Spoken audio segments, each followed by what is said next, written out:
अगर किसी बच्चे की जीटी 41 दिन में क्लियर नहीं हुई, अगर आपका जीटी क्लियर नहीं हुआ तो हम आपको पर डे डिले के ऊपर 2000 रुपीज का कंपनसेशन देंगे। जिस बच्चे का हम जीटी क्लियर नहीं करा पाए हेमंत जी और वो कहीं और से अपना जीटी क्लियर करा के वीजा लगवा लेता है, उस बच्चे को ऑस्ट्रेलिया का टिकट मेरी कंपनी स्पॉन्सर करेगी।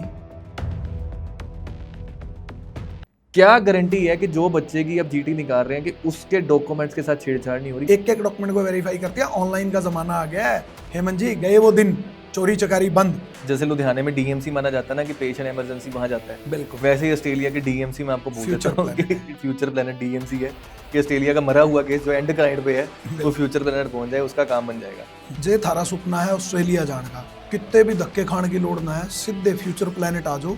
अगर डीएमसी में हम जा रहे हैं तो डीएमसी का डॉक्टर पैसा भी पूरा ठोक के चार्ज करता है। बिल्कुल तो बिल्कुल मतलब फ्यूचर प्लानट भी ठोक के बच्चे से पैसा चार्ज करती होगी। मैं 12वीं 2025 पास आउट हूँ, मेरे ओवरऑल 6 और 5.5 बैंड है। मेरा तो वीजा आराम से आना ही चाहिए सर, मैं क्रिटिकल केस तो नहीं। सर हर केस क्रिटिकल है ऑस्ट्रेलिया। सबसे बड़ी प्रॉब्लम जीटी में जो आती है वो आती है फंड्स की। सर हर चीज अवेलेबल होती है स्टूडेंट के पास। सर प्रॉब्लम ये है कि एजेंट्स को काम करना नहीं आता ऑस्ट्रेलिया सर के बार बार ना आप अपनी बात में बोल रहे हैं एजेंट्स को काम करना नहीं आता, एजेंट्स, आप दूसरे एजेंट्स को क्यों ब्लेम कर रहे हो?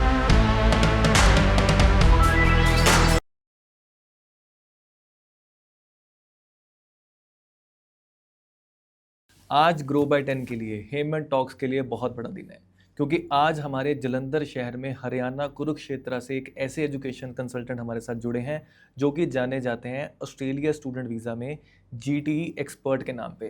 कहा जाता है कि पूरे इंडिया में अगर किसी भी बच्चे की जीटीई क्लियर ना हो, अगर उसकी ऑस्ट्रेलिया स्टूडेंट वीज़ा में जाना चाहता है बच्चा, जीटीई क्लियर नहीं हो रही, जो आज की डेट में जीएस है, क्लियर नहीं हो रहा, फंस रहा है चाहे किसी भी प्रॉब्लम से, तो अगर वो इस कंपनी के पास पहुंचता है तो उसकी जीटी क्लियर हो जाती है। क्या इस कंपनी के पास जादू है? कैसे ये हर बच्चे की जीटी क्लियर करवा देते हैं, आज जानेंगे। वेलकम करते हैं हम future Planet Associate Private limited से मिस्टर संदीप पंजेटा का, और जानते हैं कि कैसे इन्होंने अपने आप को जीटी का एक्सपर्ट बनाया, कैसे ऑस्ट्रेलिया स्टूडेंट वीज़ा में पिछले 18 साल से सर्व कर रहे हैं, और कौन कौन से प्रोफाइल्स हैं जिनके वीज़ा की ये गारंटी लेते हैं कि हम वीज़ा लगवा के दे सकते हैं। सो सर, मैं स्वागत करता हूं आपका हमारे आज के पॉडकास्ट में। थैंक यू सो मच, आपने इतनी दूर से ट्रैवल करके आज हमारे साथ अपनी इन्फॉर्मेशन शेयर करने के लिए आए हैं। Thank you so much sir. Thank you Hemant ji, आपका टाइम देने के लिए और हमें यहाँ बुलाने के लिए, चीज़ों को क्लैरिफाई करने के लिए। और मैं थैंक यू करना चाहूँगा उन व्यूअर्स का जो आपके शो को देखते हैं। सर, एक ना टैगलाइन जुड़ गई है आपके नाम के साथ, जीटीई एक्सपर्ट। थोड़ा एक्सप्लेन करेंगे जीटीई जीएस एक्चुअल में ऑस्ट्रेलिया में क्या रोल प्ले करते हैं और क्यों ये इंपॉर्टेंट है? सर सबसे मेजर रोल ही जीएस का है, जिसे जीटी कहा जाता है, जीएस कहा जाता है, क्योंकि उसके बिना आपकी एप्लीकेशन ही प्रोसेस नहीं होती। फर्स्ट स्टेप ही वो है आपका। होता क्या है सर जीएस? जीएस के अंदर देखिए आपके फाइनेंशियल्स चेक-इन्स, आपके फैमिली के एनुअल इनकम चेक-इन्स, आपके एजुकेशनल बैकग्राउंड चेक-इन्स, आपके स्टडी प्लान्स और आपके इंटेंशंस जो होती हैं आपके स्टडीज़ को लेकर, और आपके जो कैरियर गोल्स हैं वो वहाँ के इंस्टीट्यूट्स द्वारा चेक किए जाते हैं, आपके डॉक्यूमेंटेशंस चेक होते हैं, और उसके बाद उन्हीं डॉक्यूमेंट्स के बेस पर आपकी एप्लीकेशन हाई कमीशन को प्रोसेस होता है, जिनको वो रीचेक करते हैं और आपको वीज़ा ग्रांट करते हैं। सर मुश्किल क्या है इसमें? देखिए, अगर मैं स्टूडेंट वीज़ा पे जाना चाहता हूँ तो ये तो बेसिक रिक्वायरमेंट्स होगी ना कि ऑस्ट्रेलिया चेक तो करेगा ही करेगा कि हाँ जी बच्चा एक्चुअल में इंटेंशन पढ़ने की है कि नहीं है। बिल्कुल। वो वहाँ पे पढ़ाई की इंटेंशन से जा रहा है कि किसी और इंटेंशन से जा रहा है, तो इसमें मुश्किल क्या है? सर मुश्किल है क्योंकि देखिए हमारा जो नॉर्थ इंडिया का मोस्टली स्टूडेंट होता है वो रूरल एरिया से आता है, आपको पता है। उनके पेरेंट्स बहुत बड़े बिजनेसमैन नहीं होते। मोस्टली लोगों की जो इनकम होती है वो एग्रीकल्चर इनकम होती है। तो उस एग्रीकल्चर इनकम को भी डिफाइन करने के लिए उनके पास अप्रोप्रिएट डॉक्यूमेंटेशंस नहीं होती। तो जब आपको अपनी उन चीज़ों को विद एक ऑरल चीज़ों को आपने इलेबरेट करना है और एक डॉक्यूमेंट्स के भी हाथ पे इलेबरेट करना है, इसमें काफ़ी सारा डिफरेंस आ जाता है। सर जीटीई एक्सपर्ट क्यों कहा जाता है आपको जीटीई एक्सपर्ट? सर देखिए क्या हो गया कि 18 साल से एक ही प्रोडक्ट पे काम करते करते इतना तजुर्बा हो गया कि आप जो हमारे स्टूडेंट्स हैं गए हैं हमारे से, उन्होंने ये टैगलाइन जोड़ दिया हमारे साथ। और हमारा जब भी कोई स्टूडेंट किसी दूसरे स्टूडेंट को रेफरेंस देता है तो एक दावे के साथ देता है कि अगर आप फ्यूचर प्लैनेट पे जाते हैं, संदीप सर के पास जाते हैं, तो आपकी जीटी जीएस जो है वो डेफिनेटली क्लियर होगा। सर जीटी जीएस एक्सपर्ट कहा जाता है आपको। एक्सपर्ट के पास तब आ जाता है जब सारी जगह से हाथ खड़े हो जाएं। बिल्कुल। अब मैं उम्मीद हार चुका हूँ। मुझे लगता है कि मेरा ऑस्ट्रेलिया का वीज़ा नहीं लग रहा क्योंकि मेरी जीटी क्लियर नहीं हो रही। क्या श्योरिटी है कि मैं आपके पास आ जाऊंगा तो मेरी जीटी क्लियर हो जाएगी? आपने बोल दिया मैं एक्सपर्ट हूँ, बच्चों ने बोल दिया आप एक्सपर्ट हो, ऐसे ही थोड़ी मान लूंगा मैं। क्या गारंटी है कि मैं आपके पास आ गया, मेरा टाइम खराब नहीं होगा, मेरा पैसा खराब नहीं होगा और मेरी जीटी क्लियर होगी? देखिए, दो चीज़ें हैं हेमंत जी, यहाँ मैं आपको बड़े स्पष्ट तौर पे बता देना चाहूँगा कि पहली बात तो यह कि जो बच्चा हमारे पास आता है वो पहले बहुत, वाकई आपकी बात ठीक है कि हताश और निराश होकर आता है कि जगह जगह से कहीं 6 महीने खराब कर चुका है, कहीं 3 महीने खराब कर चुका है। हम सबसे पहली अश्योरेंस तो बच्चे को टाइम की देते हैं कि अगर हम आपकी जीटी सबमिट कराने के बाद, डॉक्यूमेंटेशन कंप्लीशन के बाद, अगर विद इन 41 वर्किंग डेज के अंदर हम आपकी जीटी क्लियर नहीं करा पाए, जितना आपका डिले होता जाएगा हम आपको पर डे 2000 रुपीज का कंपनसेशन देंगे। मतलब सर, मतलब 41 दिन में अगर आपका जीटी क्लियर नहीं हुआ तो हम आपको पर डे डिले के ऊपर 2000 रुपीज का कंपनसेशन देंगे। मतलब आप इतने श्योर हो कि 41 दिन के अंदर अंदर Yes. आप जीटी क्लियर करवा दोगे? बिल्कुल। और दूसरी चीज, अगर फिर भी हमारे से बच्चे का जीटी क्लियर नहीं हुआ तो कागज और पेन बच्चे का होगा, वो जो कंपनसेशन लिखेगा वो हम उसको पे करने के लिए तैयार बैठे हैं। नहीं सर ये ना जुमला लग रहा है, मतलब मेरे को हकीकत नहीं लग रही।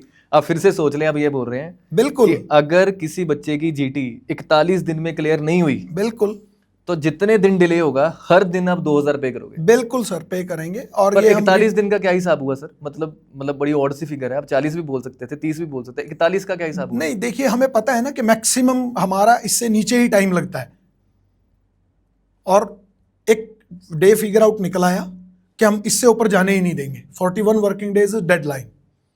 अगर इससे ऊपर जाता है तो we are ready to compensate, और अगर हम किसी बच्चे का जीटी क्लियर नहीं करवा पाए तो हम उस बच्चे को उसके मुंह मांगी कंपनसेशन देने के लिए तैयार हैं, और ये रिटर्न में होगा, ये जुमला नहीं है, इट्स इन रिटर्न।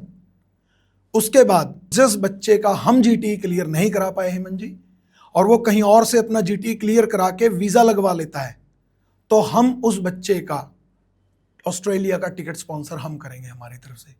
हम इतने कॉन्फिडेंट हैं कि अगर हम नहीं कर पाए तो कोई नहीं कर पाएगा। सर ये देखो, आप ना बहुत बड़े बड़े दावे कर रहे हो। क्लियर कर लेते हैं। बिल्कुल। पहली चीज आप ये बोल रहे हो 41 दिन के अंदर अंदर ऑस्ट्रेलिया का स्टूडेंट वीजा आप लगवा के दोगे? नहीं, हम उसका जीटी क्लियर करा देंगे विद इन 41 दिन के अंदर आप Yes. जीटी क्लियर करा दोगे? बिल्कुल। अगर 41 दिन में क्लियर नहीं हुआ तो हम 2000 रुपया पर डे कंपनसेट करेंगे बच्चे को। दूसरा बड़ा दावा आप ये कर रहे हैं कि अगर स्टूडेंट आप पे विश्वास करके ऑस्ट्रेलिया स्टूडेंट वीजा लगवाने आपके पास पहुंच गया और अगर आप उसकी जीटी क्लियर नहीं करवा पाए तो क्या? तो बच्चे के हाथ में हम पेन दे देंगे, कंपनसेशन बच्चा लिखेगा, it's our written agreement with student. मैंने लिख दिया सर लाख रुपया। बिल्कुल देंगे जी। 5 लाख? बिल्कुल देना पड़ेगा सर, जुबान की कीमत है, लेकिन ये नौबत आएगी नहीं क्योंकि हमें अपने काम पे कॉन्फिडेंस है सर। मतलब आप कह रहे हैं कि जो भी क्लेम बच्चा लिखेगा वो आप देने के लिए तैयार हैं?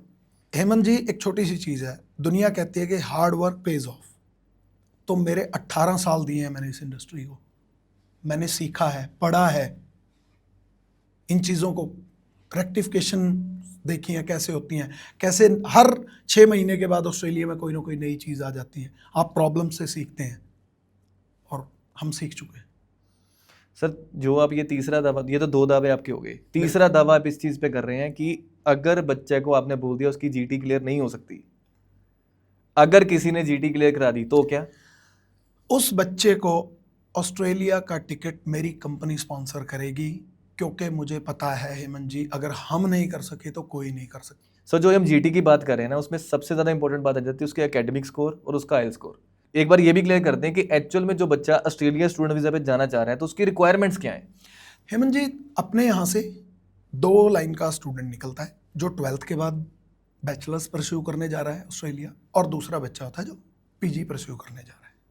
दोनों की ही रिक्वायरमेंट अलग अलग है। 12th वाले की क्या रिक्वायरमेंट है सर? 12th वाला बच्चा हम जो अभी एक्सेप्ट कर रहे हैं 2024 pass out and 25 pass out बच्चा एक्सेप्ट कर रहे हैं। अगर सीबीएसई से बच्चा पास आउट है और वो यूनिवर्सिटी में अपनी फर्दर एजुकेशन परस्यू करने जा रहा है तो हम वो बच्चा 70% अबव वाला एक्सेप्ट कर रहे हैं। अगर वो बच्चा कॉलेज से अपनी फर्दर स्टडी परस्यू करने जा रहा है तो 60% मार्क्स एनफ है। और आइल्स और जो पीटी का रिक्वायरमेंट है, आप ये मान के चलिए कि आइल्स का 6 ईच और पीटी के अंदर 55-56 का स्कोर इज एनफ। तो सर अगर ये तो बात होगी 12th स्टूडेंट्स की ना, जो बच्चा ग्रेजुएशन के बाद पीजी करने के लिए बाहर जाने की सोच रहा है उसकी क्या रिक्वायरमेंट है? पीजी स्टूडेंट का हमारे को जो रिक्वायरमेंट है, बैचलर में मिनिमम 55% मार्क्स होना चाहिए और उसके बाद जो उसका आइल्स स्कोर है 6.5 नॉट लेस देन 6 और PT 59 overall not less than 53। जब जीटी में बात आती है ना, सबसे बड़ी प्रॉब्लम जीटी में जो आती है वो आती है फंड्स की। सर हम किस लिए बैठे हैं? मतलब वो भी आपकी टेंशन है? बिल्कुल सर, हर चीज अवेलेबल होती है स्टूडेंट के पास, बट क्या होता है कि उसको इलेबरेट करना, उसकी प्रेजेंटेशन कैसे बनानी है, वो उसके कंसल्टेंट के ऊपर डिफाइन रहता है कि वो कितना एक्सपर्ट है अपनी बात को कॉलेज यूनिवर्सिटी के आगे, अपनी हाई कमीशन के आगे प्रेजेंट करने में। हमारे पास देखिए हर चीज़ अवेलेबल होती है कहीं ना कहीं हेमंत जी। हर बच्चा, हर इंसान बैंकिंग यूज़ कर रहा है आज के टाइम में। हर इंसान के पेरेंट्स के पास इनकम है, क्योंकि अपने परिवार को चलाने के लिए हम रिजिक रोजगार तो करते हैं ना, वही चीज़ें हैं। बट उनकी प्रेजेंटेशन क्या है? हमारा वेरी फर्स्ट डे से इसी के ऊपर हमारी एक्सपर्ट टीम इसी के ऊपर काम करती है और मैं पर्सनली काम करता हूँ एक एक एप्लीकेशन के ऊपर। हर एक सिंगल एप्लीकेशन मेरी हाथों से निकलती है और उसमें हमारा पहले दिन से, जब स्टूडेंट हमारे पास आके रजिस्टर्ड होता है, हमारा पहले दिन से, क्योंकि एकेडमिक डॉक्यूमेंट तो बच्चे के इन हैंड है, वो तो वो लेके आया है, चीज़ें बचती हैं जीटी के लिए जो अदर्स प्लान हमारे को चाहिए, उसके फाइनेंशियल्स, उसके एनुअल इनकम्स को कैसे डिफाइन करना, उसकी फैमिली में कौन कौन काम करता है, उनके क्या बेसिक, उनका बिजनेस क्या है, एग्रीकल्चर करते हैं या कोई छोटी शॉप है, बहुत से लोग स्मॉल स्केल बिजनेस करते हैं, उनके भी बच्चा आज की डेट में आपको पता है कि मिडिल क्लास फैमिली से सबसे ज़्यादा स्टूडेंट अब्रॉड जाता है, तो उनको डॉक्यूमेंटेशंस क्या हैं, छोटे छोटे उनके चीज़ों को इकट्ठा करके तब एक बच्चे की जीटी का जो जीएस है उसका प्रेजेंटेशन उसके इंस्टीट्यूट के सामने रखा जाता है। और सबसे बड़ी बात यह है कि हमें यह पता होना चाहिए कि इस स्टूडेंट को कौन सा इंस्टीट्यूट एक्सेप्ट करेगा सामने।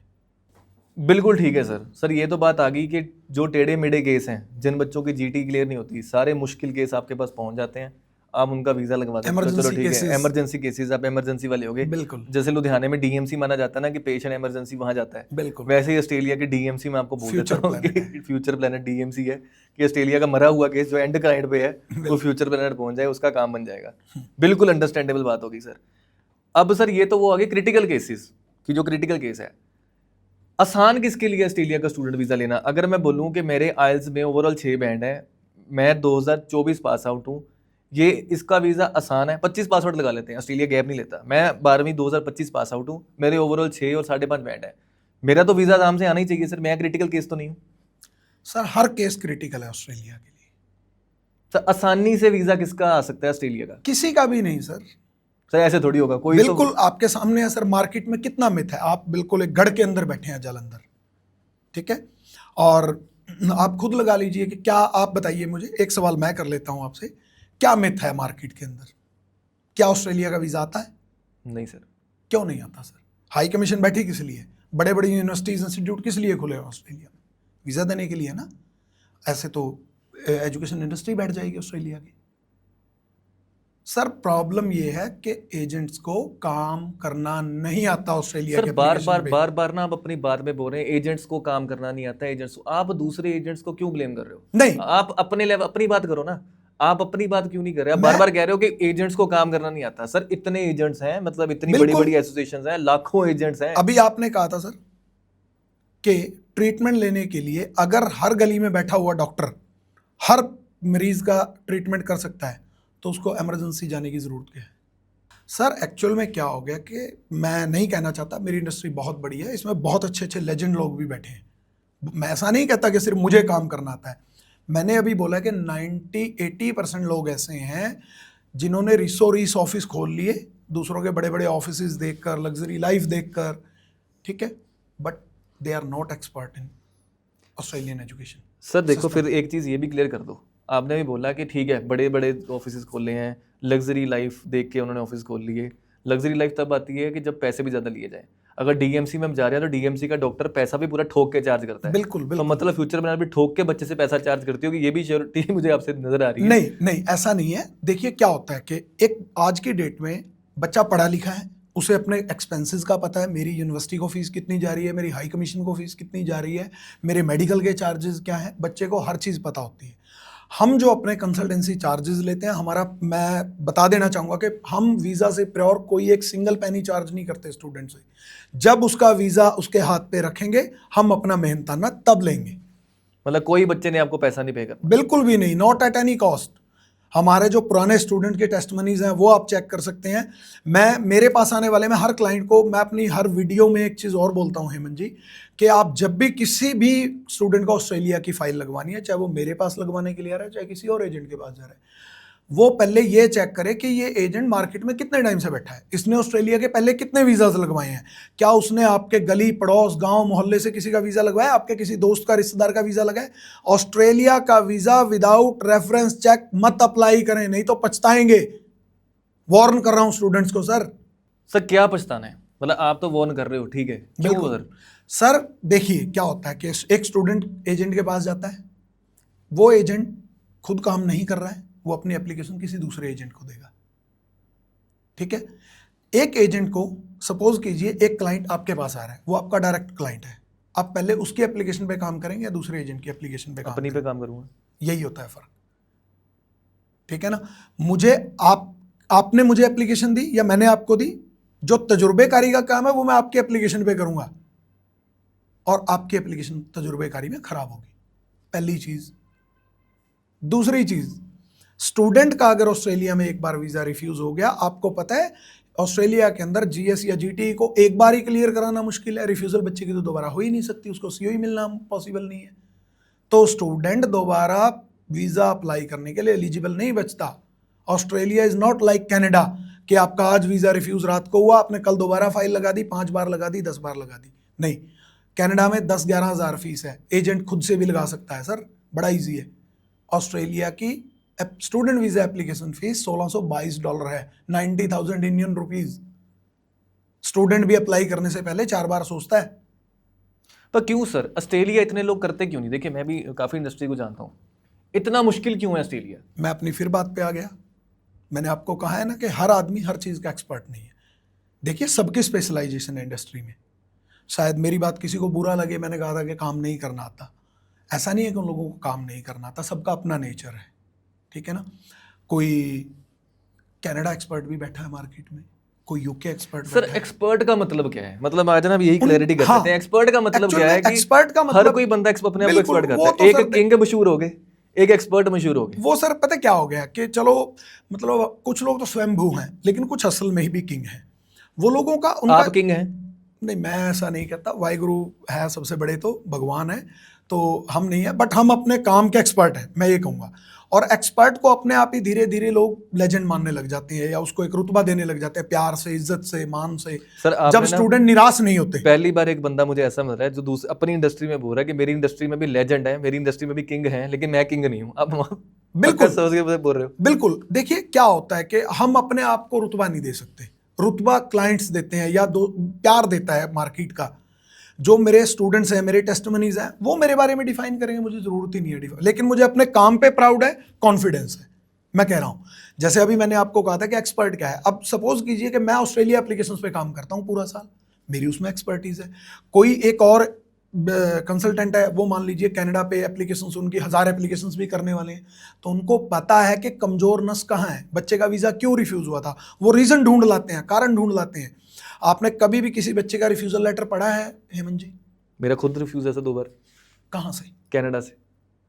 तो आपको जब कोई, नॉर्मली आप उस रिफ्यूजल को पढ़ेंगे तो 4 लाइनें लिखी होती हैं कि हमें लगता है कि आपका जो पर्पस ऑफ विजिट है वो हमें अट्रैक्ट नहीं करता आपको वीजा देने के लिए। बिल्कुल ठीक है, यही होता है, 4 बिल्कुल ठीक है। लाइनें। लेकिन कौन सा रीजन, वो एक्सपर्ट इंसान ढूंढ पाता है।